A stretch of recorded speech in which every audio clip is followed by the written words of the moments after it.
Hai semua, hari ini gue kedatangan headset dari DBE. Cuman kali ini tuh bukan headset gaming. Ini tuh bukan yang serinya GM kayak game 500, game 260 yang kemarin-kemarin pernah gue bahas.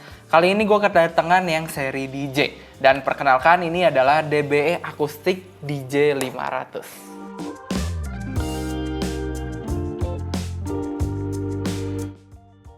Oke, DBE DJ 500. Jujur ini gue pertama kali dapat barang DBE yang serinya DJ. Biasanya gue nge-review kan DBE GM, seri-seri game lah. Pokoknya headset-headset DBE yang buat gaming. Nah, baru kali ini gue nge-review headset DBE yang akustik atau yang seri DJ. Jadi yang seri DJ ini tuh dikhususkan oleh DBE buat para audio profesional. Dan karena kebetulan gue bukan orang yang profesional di bidang audio, gue di sini kan cuman sering nge-review headset-headset gaming karena gue sering banget nyoba-nyoba macam-macam headset-headset gaming. Dan ini gue pertama kali nyobain headset yang khusus audio. Jadi yang gue nyari di artikel, gimana cara gue bisa tahu sebuah headset audio, headset yang khusus buat audio itu bagus. Terus gue jadinya ketemu sebuah artikel dari bliaudio.com. Di situ tuh dia jelasin gimana cara kita tahu sebuah headset audio itu bagus atau enggaknya. Sebelum masuk gue mau disclaimer dulu, pas gue lagi buat video ini, si DBE DJ 500 ini belum launching. Jadi untuk harga officialnya gue masih belum tahu. Tapi pas video ini muncul, harusnya si DBE DJ 500 ini udah launching dan kita bakal update harganya di kolom deskripsi. Oke, kita langsung masuk ke yang pertama aja. Di sini udah gue buka artikelnya. Yang pertama dia sebutin di sini, memiliki sensitivitas medium atau mid range. Ini tuh mungkin maksud dia adalah si frekuensinya ya. Kita cari, biasanya kalau frekuensi itu ada di bagian spesifikasi, di boxnya ditulisin. Nah, di sini frekuensi range-nya ada di 20 Hz sampai 40 kHz atau 40.000 Hz. Ini lumayan tinggi ya, untuk bassnya itu kan di 20 Hz, terus untuk treble-nya dia bisa sampai 40 kHz. Ini cukup tinggi. Biasanya kalau headset gaming, itu tuh dia mulai dari 20 Hz sampai 20 kHz atau 20.000 Hz ditulisnya. Cuman yang DJ 500 ini dia cukup tinggi ya, bisa sampai 40 kHz. Dan frekuensi range dari 20 Hz sampai 40 kHz itu tuh masih masuk frekuensi medium. Jadi untuk ciri-ciri yang pertama dia lewat. Kita langsung masuk ke yang kedua. Yang kedua di sini dia tulis memiliki driver yang kuat atau besar. Driver. Oh, di sini dia nulisnya speaker. Tapi sama aja ya. Di sini drivernya itu 50 mm. Ini gede banget. Jadi semakin besar driver, semakin bagus kualitas suara yang dihasilkan. Dan headset-headset biasanya tuh punya driver tuh di 30 mm, sedangkan di J500 ini dia dikasih drivernya 50 mm, lumayan gede. Tapi nanti kita bakal cobain secara langsung nanti dia tuh suaranya beneran lebih bagus atau enggak. Untuk sekarang ya kita lihat dulu dia apakah melewati kualifikasi yang ditulis di artikel ini. Oke, jadi untuk yang kedua dia berhasil ke kualifikasi. Kita lanjut ke yang ketiga. Masuk ke yang ketiga, di sini dia tulis memiliki fitur sound isolation. Ini sih kita harus coba langsung. Karena biasanya headset gini ya bukan fiturnya itu bukan dari software, bukan kayak bukan kayak TWS yang dia tuh punya fitur ANC gitu, Active Noise Cancellation.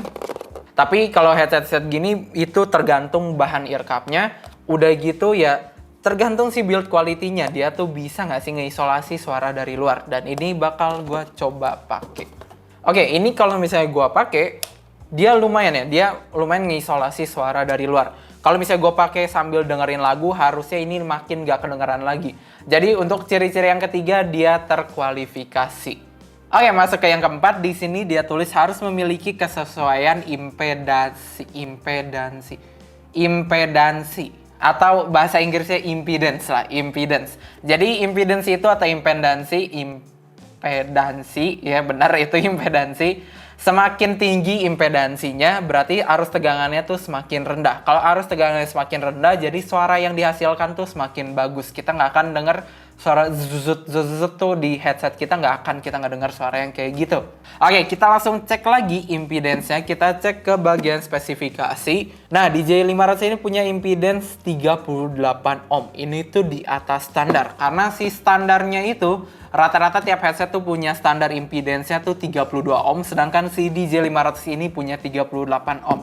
Jadi harusnya kualitas audionya di atas standar juga. gue jadi makin penasaran, pengen denger si suara dari DB DJ 500 ini. Oke, jadi untuk yang keempat dia berhasil lewat ya, terkualifikasi.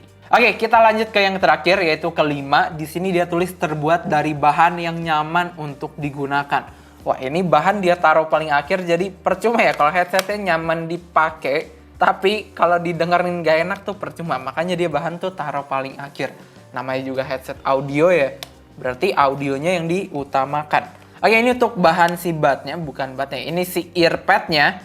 Earpadnya ini dari leather dan ini kalau misalnya gua rasain si kulitnya, dia tuh harusnya ini dari bahan yang lumayan bagus ya.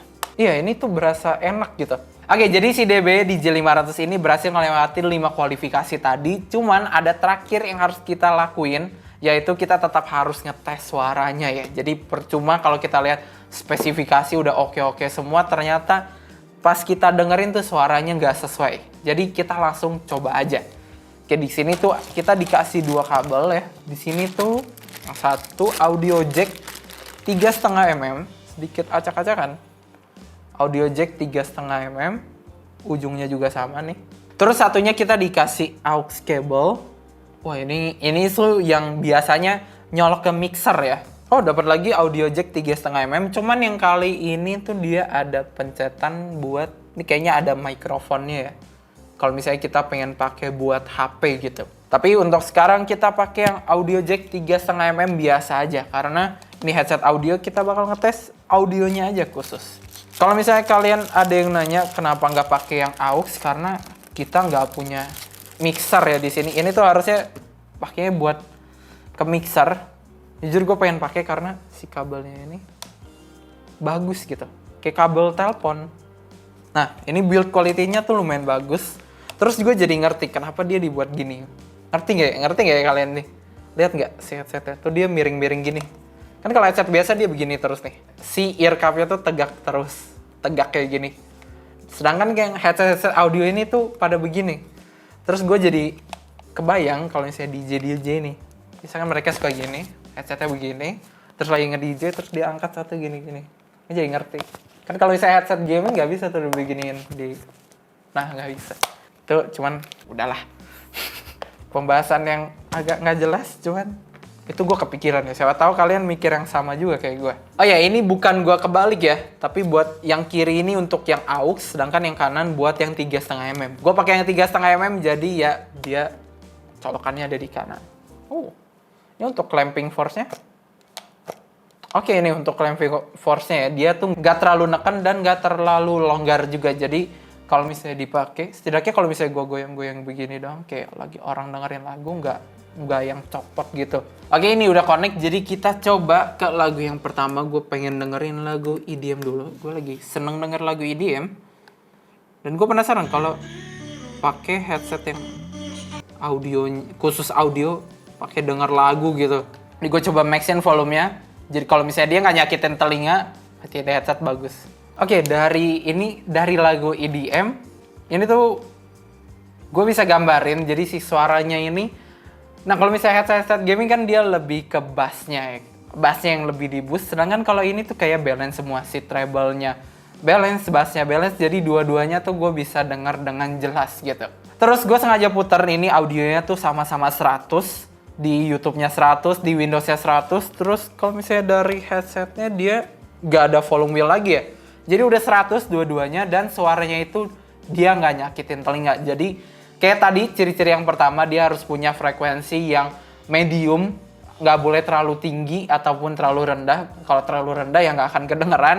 Nggak boleh terlalu tinggi biar nggak nyakitin telinga, dan si DJ500 ini dia nggak nyakitin telinga sama sekali. Oke, cuman kalau misalnya tes lagu doang kayak bukan kurang sih ya. Cuman karena biasanya gue nge-review headset gaming, gimana kalau kita coba headset audio dipakai gaming tuh kayak gimana? Karena gue jujur penasaran aja gitu. Karena kan selama ini gue pakai nge-game ya headset gaming gitu. Kita coba denger. Oke. Suara detail efek-efeknya kedengaran jelas nih. Suara si footstep-nya, suara-suara skill-skillnya jelas. Arah-arah suaranya juga jelas. Oke, jadi tadi kan gue bilang si efek-efeknya kedengaran dengan jelas. Gua rasa dia bahkan lebih detail ya untuk arah-arah suaranya dibandingkan dengan headset gaming yang gua pakai sekarang ini. Ini malah lebih detail gitu. Terus untuk sound stagingnya dia cenderung dekat. Jadi menurut gua kalau misalnya kalian beli si DJ500 ini dan kalian pengen pakai buat gaming, ini sih oke-oke aja gitu.